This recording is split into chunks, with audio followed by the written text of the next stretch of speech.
Yo, what is up guys? Welcome back to the channel. In today's video, I'm going to be showing you guys my settings for 2024. Give you guys a little update on them because I have changed them a little bit. Not a lot, but I have changed my settings quite a bit. And yeah, I don't think it hurts to give you guys a little settings update once in a while, right? Anyways, I don't want to ramble too much in the video. I want to just give you guys the settings so you guys can get in and get out. So let's just get it over with. So gameplay, not super important. If you want to fine tune that, it's up to you, whatever. Camera settings, I'm running at 110. 270, 90, -5, 0.6, 5, and then 1.8. Now, if we're talking about the importance of these settings, the FOV, distance, height, angle, stiffness, swivel speed, that's all like pretty much personal preference. I really like the transition speed a little bit higher just because, you know, I play it at a faster pace. This is like the furthest I can go without the transition hurting my eyes because the two, you can't really see it that good. I mean, you'll see the transition, but it'll be too quick. It'll just like hurt to look at. The demo transition time, I put it down to 0 because at 0, that means that you can see more of the field for longer as you're demoed. So I think having it at 0 is pretty good. And then moving into controls, we're just gonna go into my controls right here. So I'll just give you the rundown. Drive R2, L2, normal steering, jump is X, boost is circle, power slides L1. I do not have air roll bound. The normal air roll, I don't have it bound. I don't even use it because I only use directional. I have triangle as focus on ball. Rear view is R3. Again, normal steering controls. All right, here we go. So I have arrow right on R1 and arrow left on L1. And these are the only air rolls that I use to play the game. So I use arrow right for like pretty much all my air dribbles and my flip resets, and then arrow left is for like other minor things like recoveries or speed flipping. A little scoreboard on share button just because it's out of the way, it's cheeky. And then the last one is square. So square for me is a button that I can't really access easily, so it's kind of a useless button for me. So I just kind of put it as reset shot in training because it's the only useful button I can use in training reasonably, is just so that I can reset shots in training. That's it. Oh, and also I use square in rumble, you know, for power-ups and those types of things. All right, still on controls. So my steering sense and aerial sense are both the same. They're both 1.40. You could go higher, I guess, but I find this to be pretty comfortable. My controller dead zone's 0.10. A lot of people say that you can go down to like 0.5 or 0.7 or, you know, lower, but my controller does not respond well to that, so I just stick on 0.10. Dodge dead zone's 0.80. I have it pretty high just because I find that this controller tends to backflip a lot. You can change it to whatever you need it to, but my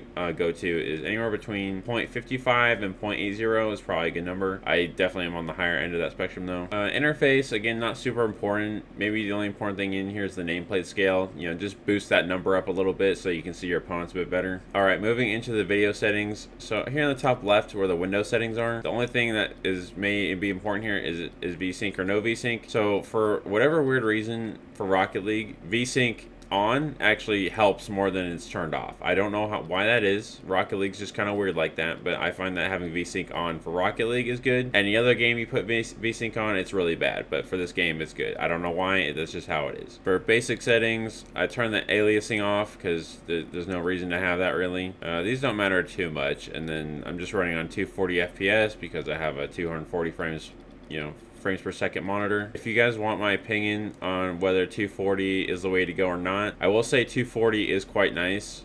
I have played on 144 for quite a while as well. Like I played on 144 hertz, and that is also really good. I'm not saying that like there's a drop off with 240. I think anyways that there is going to be at some point where FPS becomes unnoticeable, or at least not worth the bang for your buck, if that makes sense. But since I play this game almost every day, I figure I may as well enjoy my time and be able to look at the video game with higher FPS, because why not? And then over in the advanced settings, pretty basic stuff, mostly low quality and everything.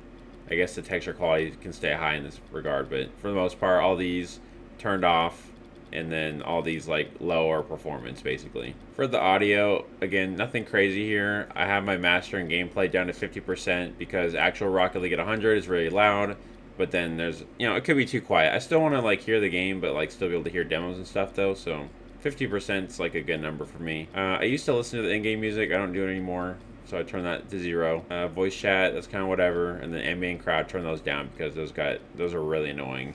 Yeah, I'll be honest with you, because every time you score a goal explosion in certain maps, it makes a weird sound, and some of them are just really annoying, so I just turn them all down. And then just to wrap up, the only thing I'm going to say about, you know, quick chat is, you know, make sure to go and actually tamper with your chat in your quick chat. Like, I know people like probably dog on quick chat and be like, oh, you know, it's useless, or you just use it to talk smack to people. However, there are quick chats on here that I use that are really useful. Like, I use all the time on your left or on your right, because there's a lot of times in my games where I don't want to do just a normal kickoff, and I want to do, you know, a directional kickoff where my teammate tries to redirect it to a corner. So yeah, I might not use like 80% of my quick chats that are on here, but there are a couple on here that I do use, and I do find to be like maybe competitively viable, because I do tell people on your left, I do tell people on your right, you know, as a form of communication and, you know, getting my point across of like, oh, this is what I want to do, or this is where I am on the field. Because I really like these two, on your left and on your right, because on kickoff you can tell your teammate to redirect it to the corner, or you can also use it as information, so you can tell them that you're on the left of the pitch or that you're on the right of the pitch, so that just in case that they weren't already looking for you, that they might look for you now because you said something. But other than that, tamper with your chat settings however you want to. But obviously, I think if you can get any form of communication down that you actually find useful, so in my case on your left or on your right, then you should probably add them to your roster and then start using them. Because until I added on your left and on your right, people didn't know that I wanted the ball on the right or on the left. Like, you know what I mean? Like, you just, unless you say something or you make it clear to them that that's what you want, then you're not going to get it, because you got to tell them. Alright, you guys, that'll be about it for the video. If you guys found this helpful, let me know down in the comments. But yeah, so those are my settings right now in the year 2024. I've been playing Rocket League for 9,000 hours and, you know, 7 or 8 years at this point. So you guys take my settings for what you will, but I've been finding them to be really good. I'm able to compete at a pretty high level with them, so I'm sure you'll be able to do the same. And also, in terms of the camera settings, I actually copied them from a guy named Hazo. I'll link him down in the description.